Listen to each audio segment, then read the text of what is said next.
Everybody. I'm Mark Small. This is Civil Discourse Now. It is May 31st, 2022. And in case you don't know, it is hot outside. It's hot. I mean, it's really hot. It's very, very warm for the last day of May. And both polar ice caps are melting, so there's not so much ice anymore. My guest this evening is Jerald King. He's the board president of Hoosiers Concerned about gun violence. He was my guest in December. I didn't realize it was that long ago when we talked about gun violence here in the state of Indiana. Jerry, welcome back. Thank you. Glad to be here. Well, there are a couple of things that happened in the last few weeks, especially the shootings up in Buffalo and the shootings, of course, in Texas. In both instances, I know that there was an AR-15 in Texas in Uvalde, and I believe there was one also. Wasn't there one in Buffalo? I think it was a handgun, I think. Semi-automatic. Well, actually, that's used in more mass shootings of semi-automatic handgun than assault weapons are in terms of the total number of shootings, but the total people killed or injured is greater because of the assault weapon. Yeah. But assault weapons were banned at one time in the United States. Right. So it was 94 to 2004. Are you getting any rumblings at all from like the General Assembly, people wanting to do things about gun control? Well, there have always been a very reliable, appreciated core of legislators who have a long history in issues around gun control and gun policy reform. Reducing gun violence, and we're very grateful for those partners. Senator Cadora last session really made a very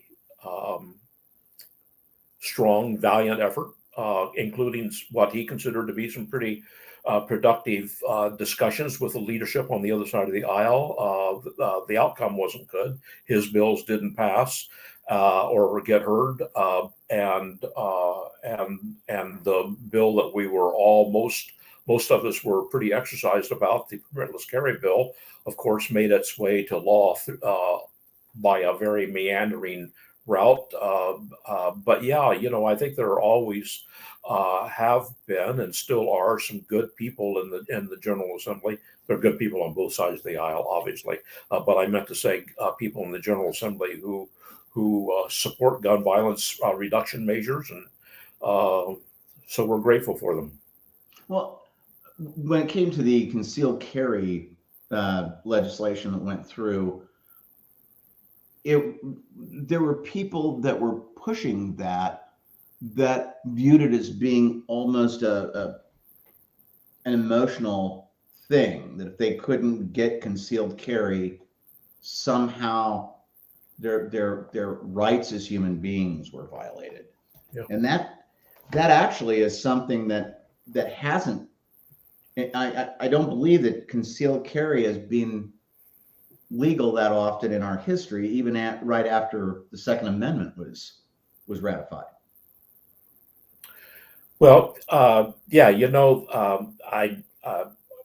I bet you didn't get to join us on this night, but back at the beginning of May, we had a pretty interesting program presented by a professor of law in Bloomington, a woman named Jody Madeira, who's a Second Amendment specialist, who was our speaker for our forum on May 4th, and one of the it was just so interesting. Dr. Madeira covered this long history of Second Amendment in the United States, and then it's and then what English common law before the U.S. Constitution, and what she demonstrated to us in really comprehensive detail was just the long history that the United States has seen, where there have been pretty reasonable restrictions placed on ability to access guns. People. You mentioned a minute ago, people were taking it pretty personally this past session about their rights being trampled on. But I think one of the things that we that we'd like to get across to the general public, and not to mention get across to the people who feel so strongly about this, is that the law, the Constitution, has never really provided an absolute, unqualified, unfettered access to firearms. So yeah, uh, that was indeed one of the frustrations that we experienced in this last session over the permitless carry business, was that people had a pretty strong head of steam over it, and they had decided that they were going to get this bill through by hook or by crook, and continued to support their position by saying, "By God, the Constitution gives us an absolute right, and we're gonna stick to that." But so anyway, we think we've got a pretty big gap in terms of our understanding about what the Constitution really provides. Well, and if you look at Heller, which District of Columbia versus Heller, the 2008 decision that was handed down by the Supreme Court, that really established for the first time the Supreme Court saying that there was an individual right to bear arms, because before that, it had always been a state militia. And even in Heller, Justice Scalia, who wrote the opinion for the court, said that doesn't, and he traced it back to Blackstone and old law in Britain, and said this does not mean that an individual has a right to any weapon at any time for any circumstance. And that's pretty all-encompassing when you realize Heller really only established there were certain restrictions that wouldn't be allowed or could be allowed on handguns. It really didn't provide that much of a framework for saying, well, yeah, we've got an absolute right going across the board. But when you talk to people about it, I'm looking at what has happened. On the one hand, you have the children being killed in Uvalde. You have the people being killed in the grocery in Buffalo. You have the children being killed at Sandy Hook.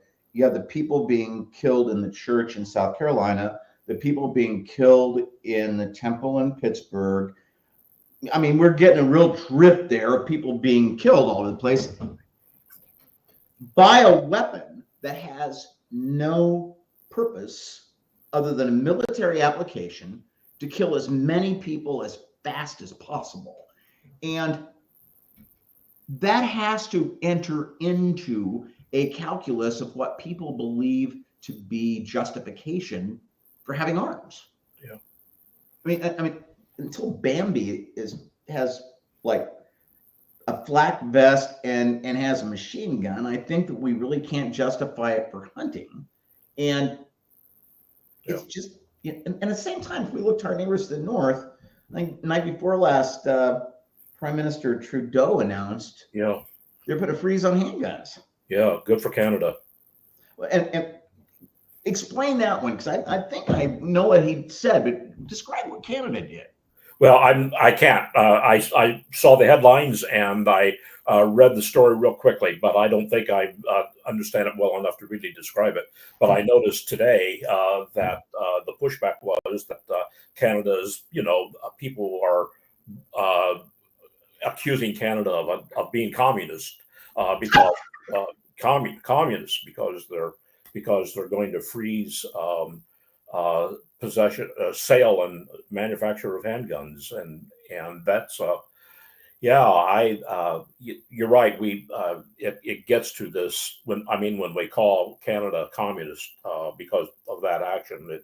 It kind of really demonstrates how much passion people have behind the arguments. Well, or attenuated from reason, especially if they're going to say that it's a communist thing to ban firearms, but Putin has been pumping money into the NRA. And well, that's not true. Yes, it is. I mean, so it's like Putin hates the United States. He said that. And I mean, for whatever reasons, he equated us to the Third Reich. And that was in his speech in 2005, I think, in Red Square. We invaded Russia in, I think it was 1919. And Russians have a long memory for things. I mean, we don't study history. They do. And then on top of that, he was in the KGB when we were providing surface to air missiles to the Mujahideen in Afghanistan. And we were shooting down a lot of Russian pilots. So he has a real grudge. And of course, he likes the idea of making things as, I mean, he kills people in his own country. He certainly doesn't have a problem with keep killing people here or enabling that. Yeah. So we don't want to compare Canada to communism. You know, no, except I really can't. I don't understand the whole thing with mayonnaise on cheeseburgers. And that's an accepted thing. So if we were to look at, and I know one thing that I read these people, one thing they'll say is they like to come up with technical reasons and engineering terms on why you really don't know what you're talking about in terms of weapons. Okay, so we're done on assault weapon. Define that specifically. Already did. 1994, federal government did. I'm good with it. And if you've got to worry about whether or not the firearm you have can fire on full auto or has the capacity of like 40 rounds, I think you've lost the meaning of what rationality is. Yeah. Well, and rationality doesn't have. I don't think rational argument has a whole lot to do with where we are.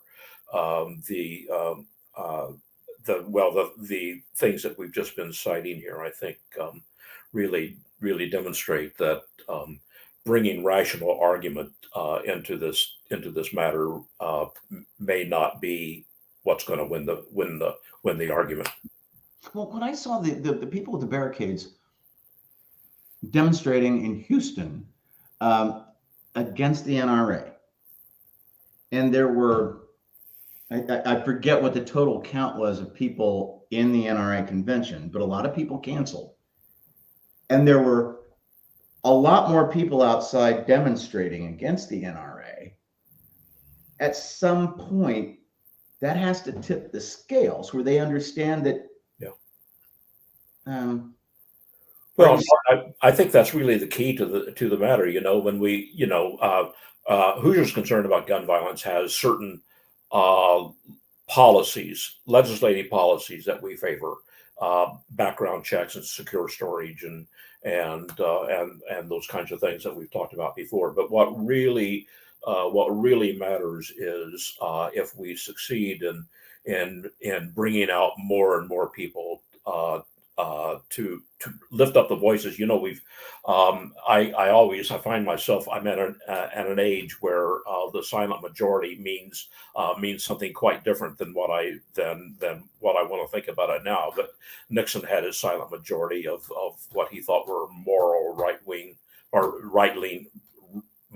and right-leaning citizens who just didn't speak out. Well, today we have people who I believe, and the polls demonstrate that large majorities of Americans favor the kinds of gun reform that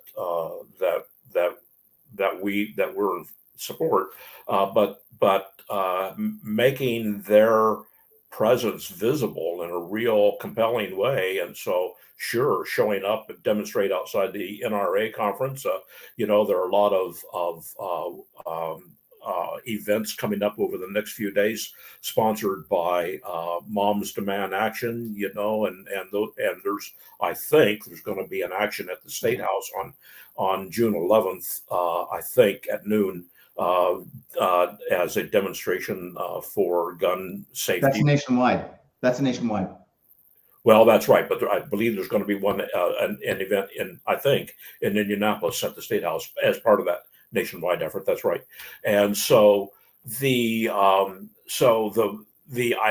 think the more, whether it's getting people to come out to demonstrations or if it's getting people to call their legislators and leave messages or write emails or communicate with legislators in whatever way they wish to do, that raising that up and expanding those numbers and getting the silent majority of 2022 to speak out and not be so silent, that's what I think we're up against. And I just wanted to say to everyone, my guest is Jerald King. He is board president of Hoosiers Concerned about gun violence. And Jerry, what's the website for your organization if people are interested in information? It's hcgv.org. hcgv.org. And let me know about when I would have loved to have gone to that seminar on the professor gave down at IU Law School. Well, my goodness, I should add you to our mail list. I will make a note to do that. Sounds good. And for full disclosure to listeners, I am not a candidate for state House of Indiana House of Representatives this fall. I am the nominee of the Republican Party. I'm anti-gun. And I want to clarify, I oppose guns. And I know people will say, well, you oppose all guns? Yeah, I do. You know what? Because there are people like me that don't like guns at all. And we have a right to have a voice in things. And yeah, I understand that there are people who want limits on it and they don't think that goes all the way. That's fine too. I think that the first thing that we start with is if you don't like guns, you don't have to own one. And a lot of people, I think, are, and I was talking to a person yesterday who said, well, a lot of people don't necessarily think about owning the gun when they purchase it. I said, well, wait a minute. Think about how many people have firearms in their home and might not even remember it. They might not remember they inherited a gun and it's in a closet. They might not remember or even know that somebody left a gun someplace. They have that firearm in their home and they're not using it for an ulterior purpose, but right. I don't think that's necessarily an example of responsible ownership because they don't know it's even there. Well, no, and you're right. There probably are a lot of guns stored away in closets that the owner's forgotten about, and it's one we don't talk about it very much. I came on to something today that the Wall Street Journal had been reporting that stolen guns are becoming more and more and more a matter of contributors to urban crime, and we've known about that for a long, long time. Loss of stolen guns. Young people maybe commit a burglary and they find a gun and they take it and maybe that gun gets out. Or they're using that as the main focus of their burglary. Maybe they've gone in to get the gun. Yes, very possible. Yeah, but I think I'm not clear about the history about this, but I believe that several years ago, the Marion County City County Council adopted a measure that required that lost and stolen guns be reported to the police, and that Mayor Ballard vetoed that measure. So, so the issue of lost and stolen guns has been something that we've known about really for quite some time. Well, and when you look at how somebody would use a firearm in defense of their home or defense of their family, usually people that break into a home, I mean, there's a reason why companies sell timers for lights and why people vary the time that they turn lights on and off so it's not consistent, because burglars don't want to break into homes generally. Yeah. They don't want to break into a home where somebody is at home. They usually don't. They want to break in, smash, grab, and leave. Yeah. And so if you think that you're going to have a firearm there to be able to defend yourself, not if they have anything to do with it. They don't even want to see you. And that goes to the whole purpose of a firearm. And then And when we talked in December about this, and I still believe this, the CDC is prevented from sponsoring peer-reviewed studies of gun violence as a health risk. And I think that that's something that if people are going to buy a firearm to defend their home, they have a right to know whether that firearm is going to function in the way in which they presume that it will when they purchase it. Right. Yeah. And I haven't seen anybody really demanding that we have more peer-reviewed studies for anything in terms of gun violence. Yeah. And if they could show that, I'm pretty sure they would be waving those studies around. And The other thing that got me was I saw on, and again, this is from Southern Indiana. There was on Twitter, a minister had, I am gonna estimate about 60 firearms. He and his Oh, wife and his two kids are well, standing on a basketball court with 60 firearms all spread out around them. Handguns, their assault style rifles, shotguns, and 60 firearms. How can you? I mean, is he going to like arm the congregation? Is is that really something that would be condoned by the Prince of Peace? And I just, it would not. Yeah. yeah, and that's another element to it. It is reaching a religious theme. Mhm. People feel that God justifies them using violence in contexts, and I have Yeah. a difficult time. If that were the case, they should all like have consensus on that somehow, and I don't see that in any version of the Bible. I don't see a mention of firearms. Well, no, of course there are no firearms in the Bible. There are Christian and Judaic heroes who were warriors. But you're absolutely right.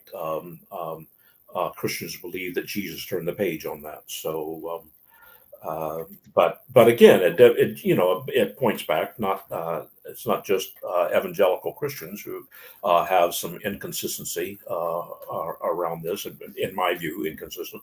But it goes back to where we were a minute ago. Rational explanation doesn't have a whole lot to do with it. If that pastor were asked to explain why he has 60 firearms, he might have an answer, but it's not one that it's not likely to be one that would make sense to most people. Well, I mean, I was raised around guns, and um, we were, on one hand, we were very careful around them. On the other hand, we were stupid around them. Hmm. I mean, it was, you shoot a barn door to see what the effect would be of a shotgun, Yeah. I mean, just silly crap. But at the same time, I was taught that if you walk into a room and there's a firearm, you presume one, it's loaded, and two, it's chambered, unless you remove the chambered round yourself and you've checked it and set it down and it's in your line of sight the whole time. And I don't think anybody does that. When I see somebody flipping out a handgun or something to talk about how great handguns are, it's like, I think the guy that was running for Senate in Alabama pulled it out in a rally. He goes, "This is a handgun." No, you don't hold a gun like that. I mean, you could drop it very easily the way he was holding it. And it's unlikely that it would discharge, but that's a lethal force there. Yeah. And I don't Well, know. it's just inevitable, given how many guns there are in the country, that a lot of them are a good percentage of them are mishandled, and one of the where the nation is just totally brokenhearted over what happened in Uvalde last week, but and rightly so. But kids kill themselves or their playmates by accident.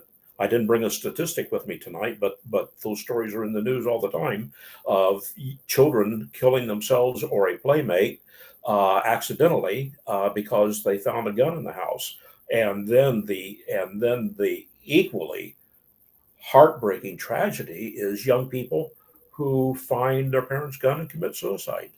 And if I didn't bring statistics with me It's tonight. close to 60%. Excuse me. It's close to 60% of gun deaths are suicides. Yeah, well, there you are. Yeah, counting both adults and kids, I expect. But I Yeah, think, 2020 was the last year for the numbers. I think it was 43,222 nationwide, and it was close to 60% of those were suicides. yeah, yeah, and a very substantial portion of them are young people. In fact, this was got a lot of coverage in the news a couple of weeks ago. 2021 was the first year in which uh, deaths by guns among adolescents surpassed deaths by auto accidents among. It's the leading cause of death. Yeah, yeah, yeah. And the point of that story is we've made cars safer and safer, and we've made by policy decisions, we've made decisions to make cars safer. We've made decisions to make teenage driving safer. And that's why that arc has been going down at the same time that we have just given Wild West free reign to access to guns. Well, wait. I need to correct you on a phrase. Good. It's Wild West. Oh. The West didn't have All right. such wide open Thank you. gun use. Dodge City, Tombstone, you couldn't carry a firearm out in the open. Well, That was thank not you. allowed. So I was using a colloquial phrase, but thank you for the clarification. That's inaccurate. But I mean, but it's Yeah, I won't use it anymore. but people have this impression that a person argued with me online that guns were the way in which this country is free. Yeah. And I said, no, they're not. I mean, if you're going to say firearms in general because they were used in the Revolutionary War or they're used in wars, that's warfare. That's not using specific weapons, that there's something unique or intrinsic for liberty represented by a firearm. In fact, firearms were used more often to oppress people. I mean, they were used against slaves. They were used against anybody that was showing any kind of resistance, and especially Shays' Rebellion, which was right before the Constitutional Convention, when veterans were upset because they were starving, and landlords were putting them into debtor's prison. And so they marched on armories in Massachusetts to grab weapons to reverse things on their oppressors, who they were the ones who were writing the Constitution later. And they're the ones who wrote the Second Amendment. And when people say, well, that Second Amendment means you can rebel against the government. No, it doesn't. They weren't writing something and saying, well, you can kill us if you don't like what we're doing. It wouldn't make any sense. Yeah, so I'm at a loss in some ways. I guess one good way that people can oppose gun violence is don't own a gun. I mean, if you don't agree, you don't like the idea of a gun, nobody has to own one. Right. And there was a place in Tennessee, I think, that required that residents of this one town required people to own a gun. Oh. And that's about 20, 25 years ago. And I think it was more a PR thing than anything, but it's like, you don't have to own a firearm. Yeah. And that's a good place to start. My guest this evening is Jerald King. He is board president of Hoosiers Concerned about gun violence. And when we're looking at things we can do in terms of safety measures to address specifically things like mass shootings at Uvalde and in Buffalo, background check wouldn't have revealed anything about the shooter in Uvalde, apparently. But we're not talking about one measure being an absolute solution. That's right. And I think that what you just said is really pretty critical. People say, oh, well, person X wouldn't have got caught. Well, fine, but persons A, B, C, D, and E might have been caught or screened out by background checks. And so yeah, I think that's really important. People want to argue, I think, on kind of mutually exclusive arguments. This is right, yet therefore that cannot be right. When we're doing this a little bit. I'm off topic for your question here just a little bit. Maybe I'm not. Okay. As happens all the time after shootings like Uvalde, we have this. It's not about gun policy reform. It's about stepping up mental health services. Well, it's not either or. We can. Any informed citizen would know and believe that mental health services in the nation are underfunded, and they in some places of the country are very, very thin, rural access to mental health services in rural parts of the country is thinner than in urban areas, as one might expect. Well, and Texas is last in the country, I think. And Abbott had just cut their budget by $300 million. Yeah, right. Yes, that was pointed out to the governor here this week. So my point is, yes, indeed, let's fund mental health services and let's get to kids in a way that gets them services, and let's get to kids in a way that we discover young people who are really, really, really a danger to the community. Let's do that earlier. Let's do all of that.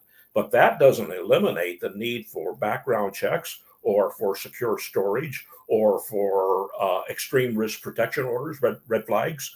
It's not an either or. It's both. Well, and also, I mean, he was 18 years old. Immediately on his birthday, he bought 2 assault-style weapons. There's no waiting period. He just bought them. So raising the age requirements can do something, but also if there's no purpose for a weapon other than to kill mass numbers of people as fast as possible, we shouldn't have it available on the market. And when people say, well, it just means, and the person online said, that means the only people, the criminals aren't going to get rid of their assault weapons, and that doesn't do any good there. And people like me, we're not going to get rid of our assault weapons either. And I said, so you're a criminal. I mean, and why? And he made a comment about this government might come for it. Well, let's get real. I mean, if you've got a problem with this government because it's headed by somebody with whom you disagree, that's not the litmus test. And anybody that's going to try to oppose the government with violence is being silly, because they've got tanks and all sorts of weapons, and that's not going to work out too well. But if you're looking at age restrictions, limiting specific types of weapons, when you're looking at car safety, you don't say, okay, we've got safe tires on this, we're done. I mean, you look at how many different aspects of protecting people in that vehicle you can do. And like, good analogy. Yeah. And what about, have you studied the efficacy of insurance policies for gun owners? I've read a couple of references, people saying that if somebody owns a gun, just the same as owning an automobile, you should have a policy of insurance in case anybody's injured or killed by that firearm. San Diego, is that right? A city recently has adopted a local ordinance requiring gun owners to be insured. I think it's San Diego, but I'm not positive. I have some weeks ago that I read that story, so my memory about it isn't exactly right, but I'm close. Well, and that doesn't exactly go to preventing gun violence. It might make it more expensive to own a firearm, so a person might. But there are other countries. When we look, I mean, we don't look to other countries very often for solution to our problems because we're so great here. But like Iceland, you have to go through a lot to be able to buy a firearm. You have to go through training, maintain certification, and then you can get a hunting rifle or a shotgun. And other countries have extremely rigorous requirements, and at the same time, a lower number of people killed from guns.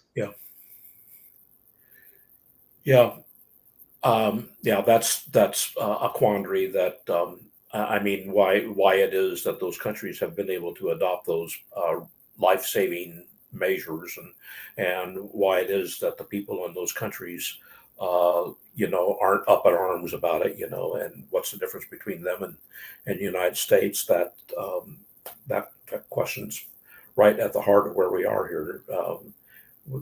I think it's important for us to acknowledge that people on all sides of this issue, and we could say the same thing about the other large policy questions that divide the country.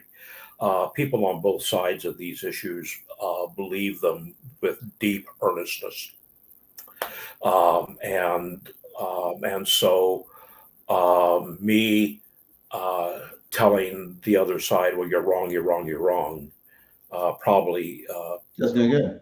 probably isn't going to make any difference with But I do think that there are. I think that there are people in the middle. We hear uh, political science sociologists, I guess political scientists, talk some about this notion about the movable middle, or kind of what I was getting at a little while ago when I was making those comments about silent majority. There are those people in the middle who are open-minded. They're of good intent.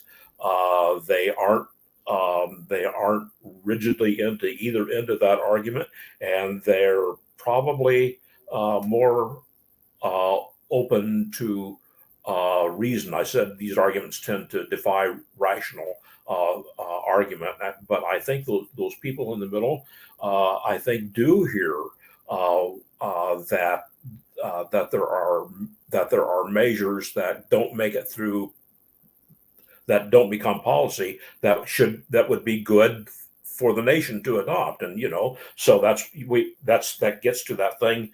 We have 60 or 70% of the public that supports background checks, and a similar number that supports secure storage. So there, I think the argument, this debate in the nation is going to be won over those people who are in the middle. I don't think it's going to be won by people who are really fanatical by convincing the people who are pretty fanatical about the Second Amendment. Well, the other thing is this, that when I was looking at what's at issue in terms of the assault weapons and mass killings and schools, it's like, on the one hand, you got people who say, I've got a right to a gun of any capacity, any velocity, any whatever, because it's my right. And there's no other reason they give for it. And on the other hand, you've got school children going through shooter drills, right, to get under desks, right, and live in terror. And they've been doing that for 20 years. Yeah. And it's like, when do we say? Yeah, that's right. I mean, why is it the people who are in a very, very small minority who advocate for those assault weapons, why are we saying that they rule the day? Well, and we can't end up saying they rule the day. I think ultimately, and we're not, if we look at the world through an Indiana lens right now, it certainly does look more discouraging. But I think what we're about is raising up the voice of people who believe in reform, raising up that voice, including as much of the middle, that movable middle as possible, raising up that voice to the extent that we can, really maximizing that voice, and I think isolating that radical end out here, so that the majority of people, so that 70% of Americans say, okay, we're going to win this battle because this debate, because we're 70% of the population, and one result of it is that 15 or 20% who are rigid about the Second Amendment, they're going to lose this debate. I think, and I just think we need to get to the point where we really politically, not socially, that makes no sense to me at all, but politically isolate that point of view. And I'm going to disagree with you on that last part just a little bit, for this reason. I think that the dialogue, the conversation we have in this country is as important in the public sphere as it is in the home and amongst friends. So when you're talking about a social sphere, I think that one-on-one, when you're talking to somebody and they disagree with you, and you explain with reasons and you discuss it with each other, that can go a long ways towards, I call it people in the gray, in the middle. So you've got one, the red and the blue, however you want to describe it. You've got this gray middle. And there are people in there who were good faith, curiosity, cynicism, whatever.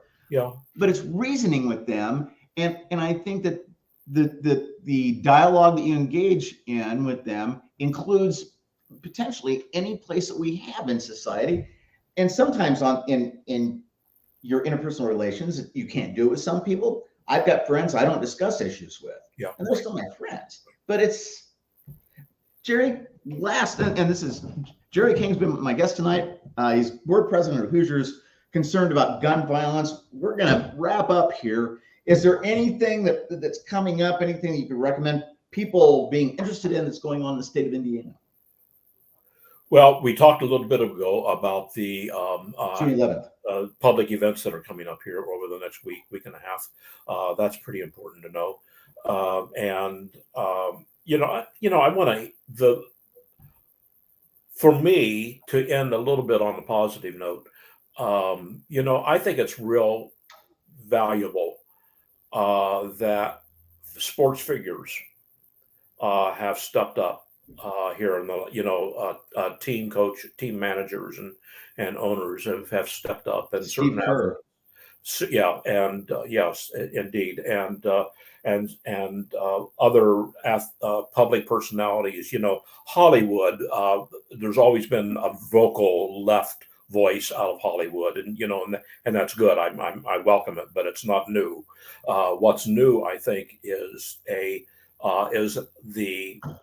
I've had enough voice that's come out of places in our community and across society that we haven't seen it before. And I am optimistic. I'll say hopeful enough to believe that maybe the signaling that's come out of the Senate on the Republican side about being open to certain kind of modest measures. Those measures may not go as far as any of us want, but I think any kind of collaborative movement across aisles in the Senate, if that comes to be, would be a very, very positive thing.